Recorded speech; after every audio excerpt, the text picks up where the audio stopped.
here. Well, it's an anomaly, according to the experts, in the month of May, and that's because nobody wants the oil. No one's driving at this point, and no one's taking planes. The planes are parked, and according to the International Energy Agency, we are back down to 1995 demand levels for oil, and as a result, there's no place to put it on shore. So effectively, at minus $37 a barrel, that was a historic drop that we saw for May futures, which, by the way, expires later on today. This effectively had the producers paying anybody to take the oil off their hands, recovering a bit overnight, as you see. So we're down to minus $4 a barrel. But some say this is just an anomaly in the month of May. Take a look at June. We're at $15, $16 a barrel. From what I see, July is trading at $23 a barrel. And I know what you're thinking, Stu, because you are opportunistic. Do people have to get paid to fill up their gas tanks at the pump? No, that's not how it works. Crude has very little influence on gas prices. What impacts gas prices? Wholesale gasoline. You're still paying $1.81,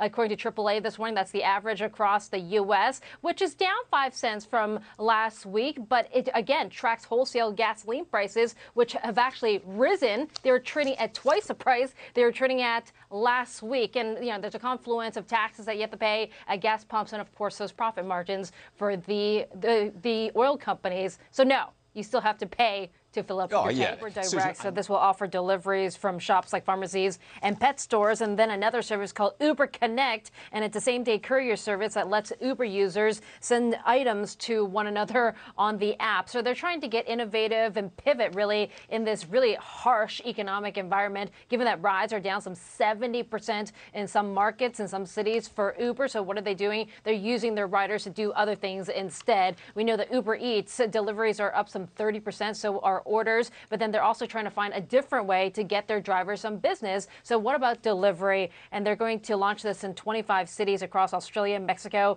and the U.S., including here in New York City, where they will offer deliveries of over-the-counter medication from cabinet stores. But, you know, in these tough times, when you're a gig economy player like Uber and your main business is suffering, you have to find some innovative ways to adjust, right? Yeah, you do. And I like the sound of that, actually. I mean, if you could send a package to me and I send something back to you via Uber, sounds like a good deal to me. Yeah, well, it's not good for the stock price still. We're still it's down. way below the IPO offer price. You're right. Thanks, Susan.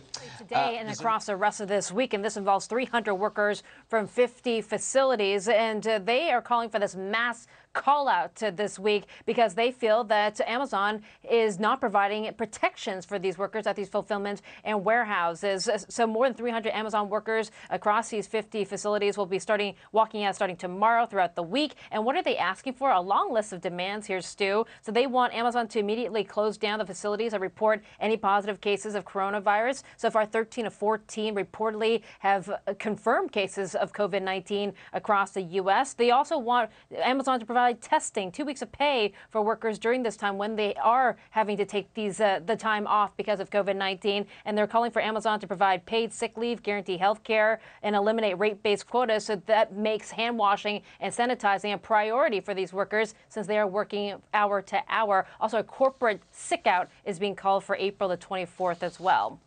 They've got some leverage because of the extraordinary demand for Amazon's delivery service. They've got that.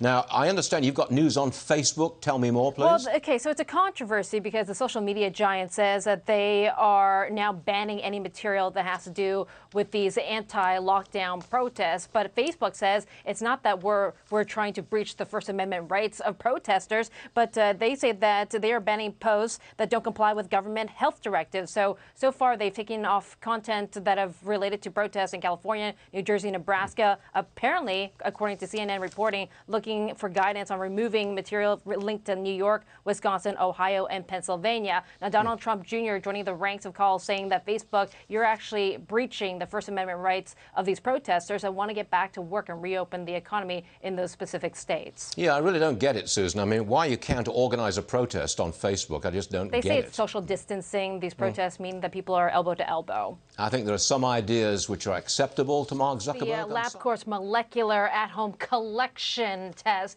meaning that you can collect the samples through your own swab in your nose at home, but then you have to send it off to LabCorp to actually test in their laboratories. But this helps ease up some of the testing constraints that we've experienced, right? 140,000 tests are being done currently in the U.S. 4.18 million have been done. But this at-home test means you can collect the sample through a swab, through your nose at home, but it still needs to be sent off to a LabCorp lab to actually diagnose.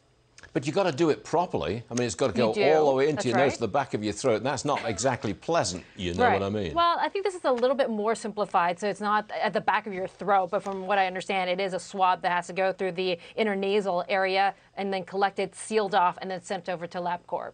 Okay, Susan, we're going to LabCorp's molecular at-home collection test, meaning that you can collect the samples through your own swab in your nose at home, but then you have to send it off to LabCorp to actually test in their laboratories. But this helps ease up some of the testing constraints that we've experienced, right? 140,000 tests are being done currently in the U.S. 4.18 million have been done. But this at-home test means you can collect the sample through a swab, through your nose at home, but it still needs to be sent off to a LabCorp lab to actually diagnose.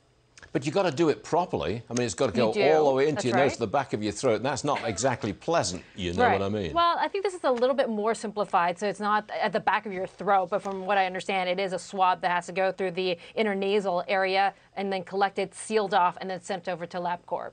Okay, Susan, we're going to share. Evercore ISI, the analyst, has given a bull, base, and bear case for Apple stock. So in the bull case, this is where it hits $500 a share. And this has to do with margin expansion. And what does that mean? That means you make more per device that you sell and also on services as well. Now, I just want to bring to your attention this headline that crossed this morning, which is pretty bullish for Apple stock. The Nikkei News in Japan is reporting that Apple has told several of its suppliers that they plan to sell and make 213 million phones through to next year, 2021, in those 12 months. And that's rather bullish. I mean, that's usually the amount that they sell during that time period. Also expanding their services, the biggest expansion since 2012, going to Africa, Asia, and providing some services to other countries around the world. Okay, thanks, Tom Brady. What's the story, Susan? And speaking of an offensive kind of guy, Tom Brady is definitely that. Moving to Tampa Bay after leaving the New England Patriots after winning 6 Super Bowls there. But, you know, he was getting a workout on in a park downtown. But you're not supposed to, because parks are closed as residents are told to stay at home. And this was cited by the Tampa Bay City Mayor. If we can bring up this tweet saying, "Sorry, Tom Brady, our Tampa Parks rec team can't wait to welcome you and our entire community, but back with bigger smiles. Until then, stay home and stay safe." You're not supposed to be working out, but he's doing it because it is the preseason and he's trying to get his workout on. But I like that, don't you think? You know, citing Tom Brady downtown, Tampa Bay. Whatever. I'm not part of the Tom Brady Patriots Tampa Bay discussion at all. I know when to steer clear of things. You know what I mean?